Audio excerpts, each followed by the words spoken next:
আমি এবার এর মধ্যে 2 চামচ মতো তেল দিয়ে দেবো।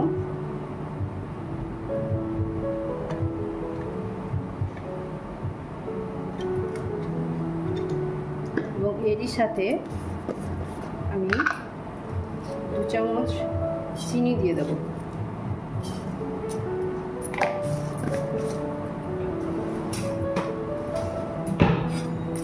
চিনিটাকে ভালো করে আমি মেল্ট হতে দেব।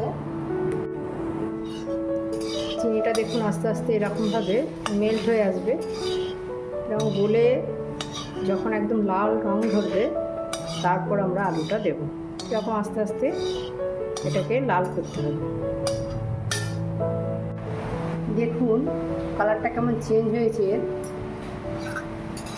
যখন প্রচুর ফেনা হবে এবং ধোঁয়া উঠতে শুরু করে দেবে এতক্ষণে বুঝতে হবে যে পুরো টাইম হয়ে গেছে এবার আলুটা দেওয়ার। আমি আস্তে আস্তে এবার আলুগুলোতে দিয়ে দেবো। এর আগে দিয়ে দিলে কিন্তু আলুগুলো ভালো লাল হবে না। যখন একদম পুরো ধোঁয়া উঠতে শুরু করে দেবে কালচে রং হবে তখন এর মধ্যে আমি আলুগুলো এবার দিয়ে দেবো। নাড়তে শুরু করে দেবো। এর মধ্যে আমি পরিমাণ মতো নুন দিলাম এবং জল দিয়ে দেবো। এটাকে আলুটাকে ভালো করে আমি গলিয়ে নেব।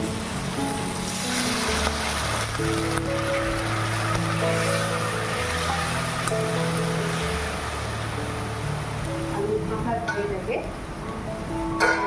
কিছুক্ষণ ভালো করে একদম নরম করে গলিয়ে নেব। বেশ অনেকক্ষণ হয়ে গেছে। এবার দেখুন কত সুন্দর লাল হয়ে এসছে আলুগুলো।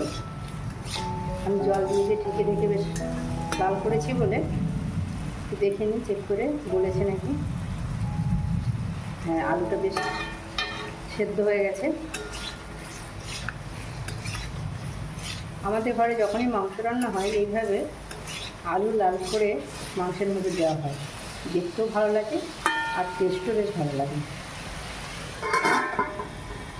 আলুগুলো দেখুন লাল করে আমি তুলে নিয়েছি। কত সুন্দর লাল রং হয়েছে, অথচ আমি 1 ফোঁটা জাফরান বা অন্য কোনো রং আমি এতে ব্যবহার